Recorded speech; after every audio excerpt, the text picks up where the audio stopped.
So today our lesson is history, the history of East Africa. Okay. As I told you before, the history of trade has impacted the region. How come trade impact the region? Because you start to visit the country as traders, then you are greedy and you want to take or to control the country. The ancient region of Nubia stretched from the Nile River Valley in southern Egypt to Khartoum in Sudan. As I told you before, that we had different civilizations. We have the ancient Egyptian civilization around the River Nile. We also have the ancient region of Nubia, and also we have many other civilizations. It extends to the Red Sea and west to the Libyan desert. So it started from east, starting from the Red Sea, and to west to the Libyan desert. So it covers all this area. Can you imagine the map with me? If you imagine the map, you'll find that it starting from the Red Sea, so it's stretched till it reaches the Libyan desert. The River Nile was the link between the River Nile and the Empire of Egypt. The River Nile was the link between the whole Empire of Egypt. Yes, this was called the Empire of Egypt, including Sudan and Nubia. It was called the Empire of Egypt. What links all these cities together? Of course, the River Nile. On the year of 1050, the Kush civilization arrives in Nubia. So now we have another civilization. After having the ancient civilization, Egyptian ancient civilization, now we have also the Kush civilization. The Kushis traded with the Egyptians and adopted many of their customs. So how did they impact each other with trade? And they also copied their customs. What kind of customs? They built pyramids, and they built pyramids to mark the tombs of their rulers. Later, they traded also with the African people of South Sahara. So we have African people who are living in the Sahara. The Kush also traded with them. Kush was conquered by Aksum, the powerful state in Ethiopia. So now, after the Kush started to copy the ancient Egyptian civilization, they were conquered by the Aksum in Ethiopia. Before I go further, can I ask you some questions? What type of civilization did we have in the past around the River Nile? I won't mention Egypt. Around the River Nile, what are the civilizations we used to have? Kinsey? كاش civilization دي وأسنت مش عارفة يعني هي كاش And the ancient ancient region, sorry. Yes. So after the Kush started to trade with Egyptian people, what did they take from them? Or what did they learn from the Egyptians? Yes, Yamaya? They traded with them and adopted their customs, such as they built pyramids to mark the tombs of the rulers. Yes, thank you very much, Yamaya. Thank you. So after that came the African people were living in the Sahara. They came and they traded with who? Kinsey? The Kush, the AD 350. And then they conquered the Kush. Which the Aksum? Yes, Aksum people. In the South Ethiopia, sorry. Yes, thank you very much. In the South Ethiopia. Thank you. Let's continue. After the Aksum started or founded its location, it helped them the port of Odys on the Red Sea. What did they build, or what did they founded? They found something called the port of Odys on the Red Sea. Of course, because of its height, it was the most important trading center in the region. So Aksum started to build a port like Port Said. We have Port Said is a port, a place where you can have ships come and have trade. They built their port. Their port was called Odyllis. And then because of their height, they had the ability to be the most important trading center in the region. Its connections is extended to Alexandria and the Mediterranean Sea. To Axum, which was in Sahara, they have relations Alexandria, please mute, and to the Mediterranean Sea. Axum also were specializing in sea routes, which connects Red Sea to India. As I told you before in class, that why they were going there to India to trade for spices. So if in order to be reaching India, we need to go through the sea because we don't have a ground to walk on. And also sea routes are very cheap and less time consuming. So we need to go through the sea routes. With the Axum coming and settling, also we have Christianity, which is spread from its origin, the journalism, along the trade routes. The Axum kings adopted the Christianity as their religion. So when I ask you here a question, what did the Axum people do after invading or conquering the Kush? They made different things. They founded a port, and their height helped them to be the most important trading center. Their connections extended to Alexandria on the Mediterranean Sea. They have specialized in sea routes, and they adopted the Christianity as their religion. So Miss, can I ask you a question? Yes. The Axum was specialized in the zero connect from where? And from where? From their location? Yes. To reach India, because I told you in the class, what, Kinsey, that you need to reach India for what? For the species? Oh, the species. Spices, yes. The spices, To trade for important stuff such as spices. So now I have a question, and please write down the question. What did the Axum people do when they have conquered the Kush? They have done 5 stuff. Anyone can help you with them? Yes, Yamaya? They founded a port. Which is called? Odlis. Odlis, thank you. This is the first one. Number 2? Let's continue. Yes, say number 2 also. The height of it was at its height, it was the most important trading center in the region. Thank you. It connected Alexandria to the Mediterranean Sea. It extended to Alexandria on the Mediterranean Sea, but it started in the Sahara. Okay? Thank you, Maya. They were specialized in what, Ali Sham? Miss, they adopted Christianity as their religion, their main religion. Yes. And they were specializing in what? Who can tell me? Yes, Miss, can I say? Yes. Is specialized the route that connects from the Red Sea to the Indian. Thank you very much. Yes, they were specializing in sea routes, which connects the Red Sea to India. And we know why, because they were very famous of trading, especially trading spices and so on. After they have adopted the Christianity as their main religion, this time of Islam came. So this time Islam grew steadily and more important in the region. Remember when we were studying North Africa, we said that at this time Islam came. So when this is East Africa. So when Islam came to North Africa, it will reach also East Africa. So Islamic countries are speaking in Arabic, as I told you, and people, or the African people, are speaking in a language called Bantu. So in order to mingle the 2 languages together, in order to communicate, they have mingled the Arabic and the Bantu languages to create a new language called the Swahili language, okay? Which is now still widely spoken in Tanzania, Kenya, and elsewhere.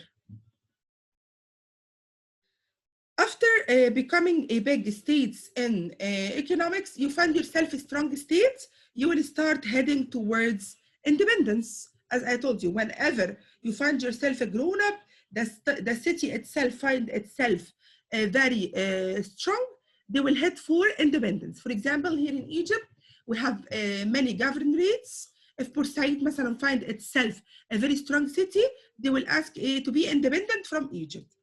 This happens gradually after the coastal settlements formed their independent trading states. So what happened in Axum after they found themselves strong? They headed towards, who can tell me what happened? After they found themselves strong, yes, yeah, Maya. They headed toward independence. Yes, after the Christianity came Islam, then they have done mingling their own language, and then they head towards independence. This is like a timeline because I'm going to ask you to make a timeline. This will be your homework. Let's move on. After that, after they tried to be independent,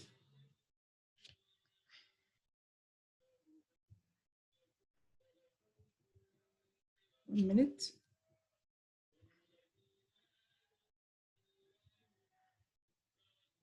People from Arabia and Iran founded a civilization or a state called Kilwa. So after the Kush, we had the Axum. After Islam came or grew, they have founded Kilwa. Who founded Kilwa? People who are coming from Arabia and Iran. It was located on the island just off the southern coast of the Tanzania. So it was located on Tanzania. Its merchants also, it has merchants, which has traded for products such as Chinese brocline and Indian cotton. For 2 centuries, the city was probably the wealthiest trading center in East Africa. So after Islam grew and they have developed their own languages and they have become independent states, now people who are coming from Arabia and Iran has founded the other trading center, which is Kilwa. Kilwa was on Tanzania. Their merchant traded in China and India, and it became the wealthiest trading center. Here you'll find the timetable, as you can see, the early trading societies in East Africa. Because as you can see, we have here in East Africa, mainly their main economic activity was trading. We have here the 3 societies, where did they originate and the products they were selling. I will give you here a question to compare between the 3 societies of the trading centers in East Africa. This will be the question, okay?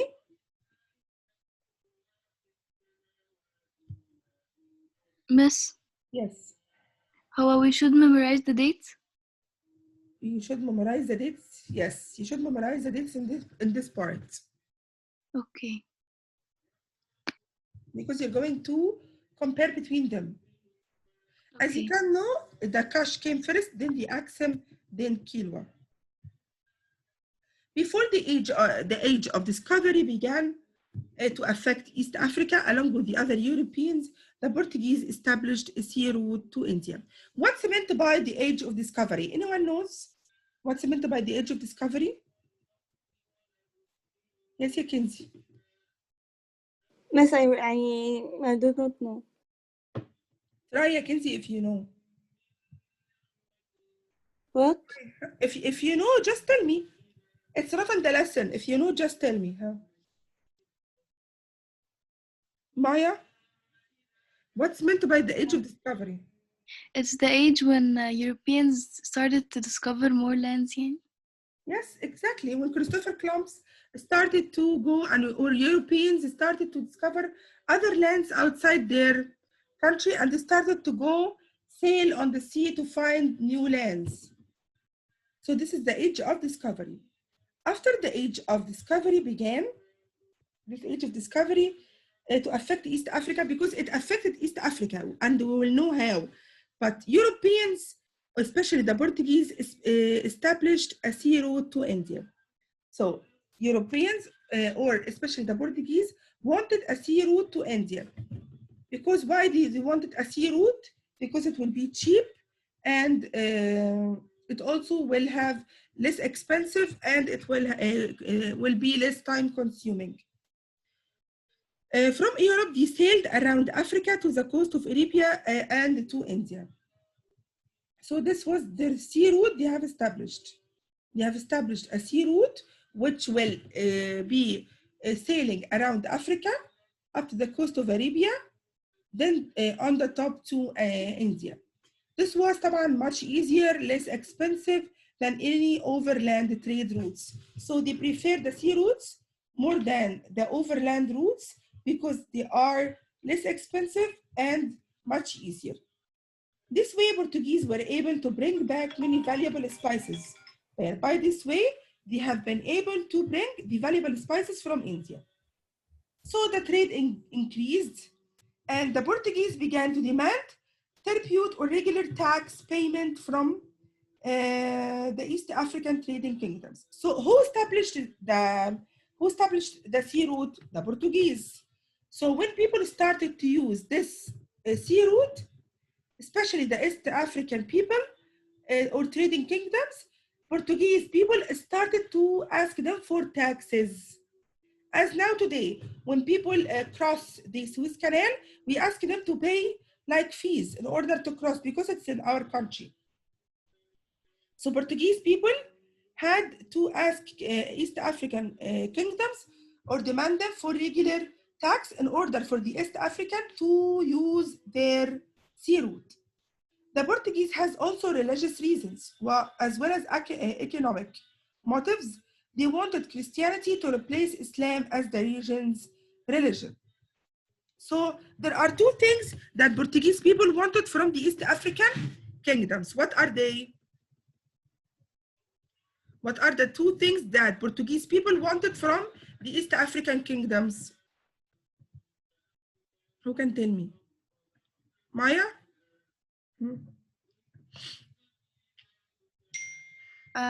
They wanted them to pay tax because they used their port يعني. And it's a sea religions. Oh.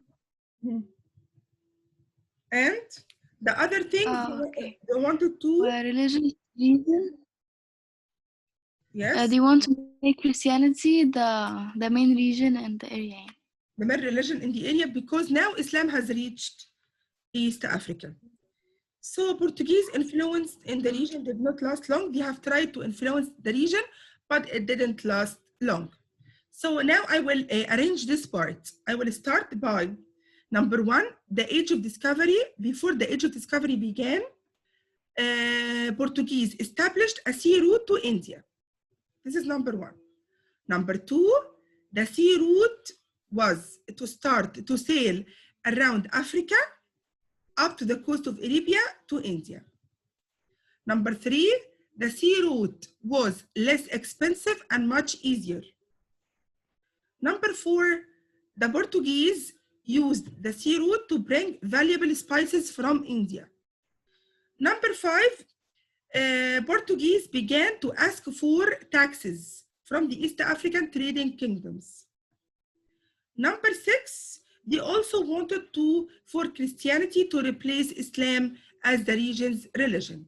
But did it last long? No. So in this part, I will ask you about the Portuguese role in affecting the East African kingdoms, the Portuguese role, okay? After that became the discovery, the age of discovery, other European countries have thinking of colonizing Africa. What does it mean to colonize a country? Anyone can tell me what does it mean to colonize a country?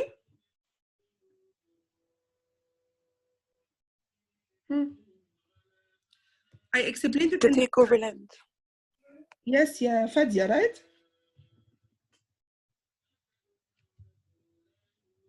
Yes. Yes, to take over the land. How can we take over the land when strong countries take the lands from weak countries? That means taking over lands. So now European countries want to take, as I told you in the class, part of the cake. Africa was like a cake, and each European country want a piece of this cake. So in the year, and this date is very important, in the year of 1800, European nations adopted a policy called imperialism. Imperialism means that stronger nations will control the weaker nations. This is another type of history. The European cleaved Africa into colonies, يعني cut Africa into colonies.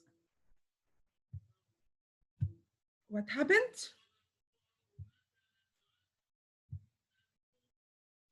Why do you want to colonize Africa? We have many reasons why Europeans wanted to colonize Africa. Number one, the economic profit. What does it mean, economic profit?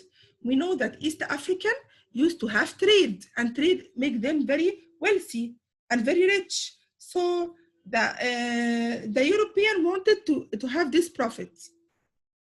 Number two, access to raw materials.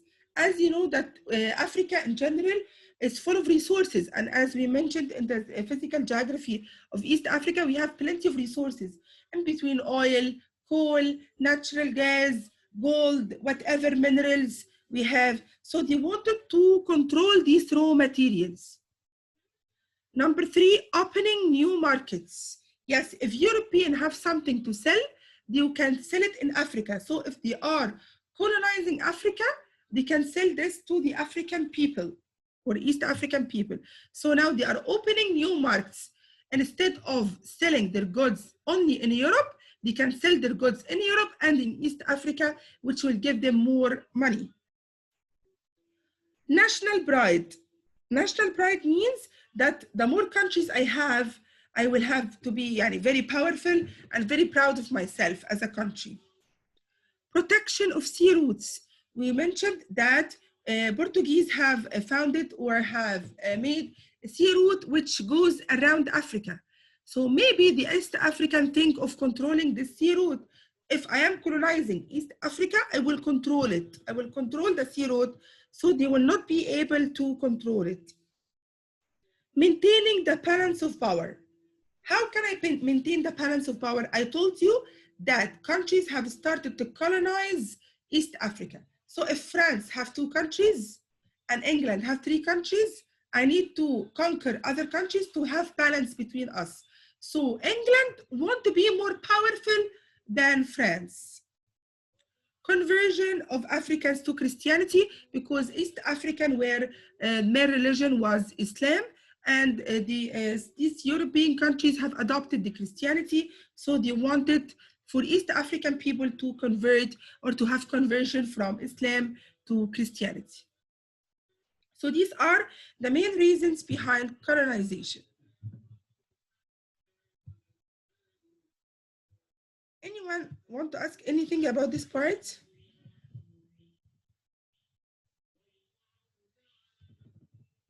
The colonization is okay? Of course, No. if you're colonized by any country, you will think of what? You will think of having independence. Rebellions sometimes challenged colonial rule. A bloody rebellion took place in Sudan, but the British were able to regain control. So the countries of East Africa will start to have revolutions or rebellion against the colonization. I don't want any foreign country to control my country. So I will talk about country by country.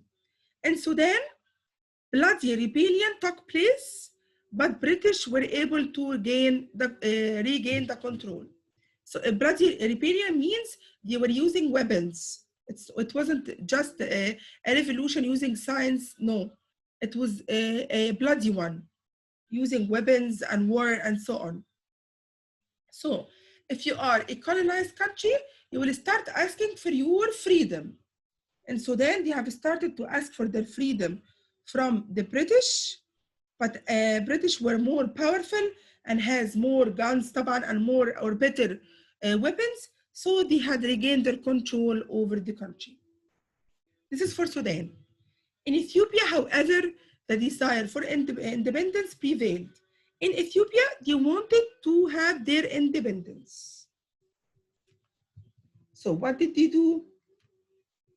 Italy had colonized neighboring Eritrea. Eritrea and Ethiopia are neighbor countries. They are next to each other. Italy, as a European country, has tried to colonize Eritrea. So now we have England in Sudan, and we have Italy in Eritrea, and it will try to also invade Ethiopia. In the year of 1889, the Italians have signed a treaty with the Ethiopian Emperor Menelik II. Italy claimed the treaty allowed to create a protectorate in Ethiopia. What does it mean, this? The sound is cutting. I can't hear you very well. Please repeat your question.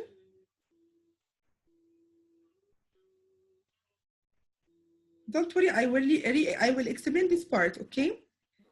I said. So you're saying Mina the second? What? Are you saying Mina the second? Mina the second, yes. Not Mina. Okay? I will start again. Okay, okay. Okay? Not Mina ya Fadia. It's Menelik the second. Okay, this is an emperor in Ethiopia. In Sudan, we had England, and people of Sudan have tried to push him away, or to push the English people away. It was a bloody rebellion, but British recontrolled. In Ethiopia, it was different. Italy here came. Italy was already colonizing Eritrea, and Ethiopia is next to Eritrea. In the year of 1889, Italians have signed a treaty like a contract. You know what does it mean, contract? Like an approval with the Ethiopian emperor, the Menelik II. What did they want? Italy wanted to create a protectorate in Ethiopia. What does it mean, protectorate? A protectorate means that we have someone or another country to protect us. Yani, for example, Ethiopia wanted to Italy to protect it. So as if Italy, our mom, and Ethiopia is the son or the daughter of it. But Ethiopia is a country. We don't need other countries to protect her. So Menelik II, or the emperor, denied Italy's claim. He said, no, we didn't sign this. And he rejected the treaty. The Italian governor of Eritrea finally launched a major military attack in response. Yani not only Menelik II, but also the emperor of Eritrea has attacked in response. And Menelik defeated the Italian army at the battle called Adwa. The Battle of Adwa. That year, okay? After that, the European power had to recognize Ethiopia as an independent state. So let's summarize what happened in Ethiopia. Italy has colonized Eritrea. And then Italian has signed a treaty with the Ethiopian Menelik II, the emperor, to create a protectorate. What does it mean, a protectorate? To be protected by Italy, for Ethiopia to be protected by Italy. King Menelik II refused the claim and rejected the treaty. Then the Italian governor of Eritrea launched a military attack. He launched a war. But Menelik defeated Italian army at the Battle of Adwa this year. The battle called Adwa, it's a very important battle. The battle in which Menelik II defeated the Italian army. After that, European recognized Ethiopia as an independent state. So who can summarize what happened in Ethiopia? Who can help me summarize what happened in Ethiopia? Maya? In Ethiopia, Italy colonized Eritrea. Yes, Italy colonized Eritrea. Then, number 2. They signed a treaty. The treaty will have what inside it? That Italy should to have a protectorate in Ethiopia. It means to protect it. Yeah. Yes, it means to be protected by Italy, as if we need another country to protect us. Yes, for Ethiopia to be protected by Italy, protectorate. But the king of اسمه ايه ده؟ Mendel Menelik II denied the treaty. Yes. And then Italy made they launched a military attack. Or the army, and who won the battle? Eritrea. Menelik. Menelik II. The Italian government of Eritrea means that this is the Italian army. Okay. Mm. So what was the name of the battle? Adwa. Adwa. Yes. We need to recognize the name of the battle. It's very important. Yes, but Maya don't say the main points. Like in 1989, the Italians signed the treaty with Ethiopia. She don't say Exactly. the point. He said that he made a treaty, but she didn't mention the date. Yeah. What I want you from Miss, you, how should we recognize? I will tell you. Okay. You need to memorize the date of the treaty and the date of the battle. So only 1889 was the date of the treaty. Only this date. I don't want the date of the battle. In 1889 was the date of the treaty was signed by the Ethiopian Emperor Menelik II. And he has defeated the Italian in the Battle of Adwa. In the Battle of, this is very important. We said that the physical geography has played an important role in the battle. In this battle, the physical geography of the country has played an important role. Why? We have rugged mountains of the terrain, which made it difficult for attacking forces to invade. So the mountains have helped the army in order to win the battle because they couldn't attack forces and to invade the country. This is because of the physical geography of the country. So what made them them in Ethiopia to win the battle? Because of the physical geography of the country. The rugged mountains of the terrain made it difficult for attacking.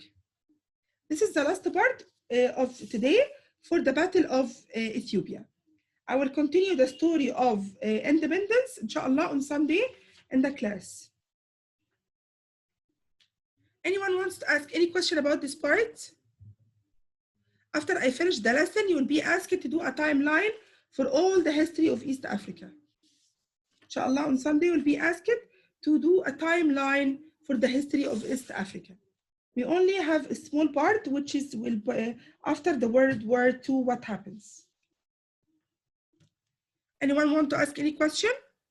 Miss Sally, Yes, Johanna. you said that we must do the homework. Do we do it or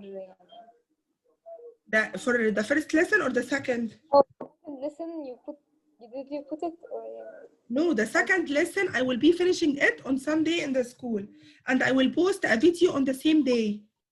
So after watching the video, if you are online or after finishing the session on the school, I will ask you to do not a regular homework sheet. I will ask you to do a timeline with all the historical events that we have covered in this lesson. Okay. Okay? You have an example of a timeline on page, I'm not sure if it's the right page or not because I have the big book, but you can find a timeline at the beginning of the practice book. Miss, in page 112. Yes, because it's different for me. In page 112, you will find a timeline. I want the same timeline, but with more details. And you can change it because here they have different from what we have mentioned, different details. So I want you to make the same timeline, but not this timeline. Timeline from our PowerPoint, okay? Mentioning the events of the history, starting from the Old Kingdom till we reach the end of the lesson. I will tell you the specs of the question, I will upload them, but I don't want it to be finished till Sunday. I will be waiting for the homework on Sunday, inshallah, and I will give you a due date till Tuesday. Okay?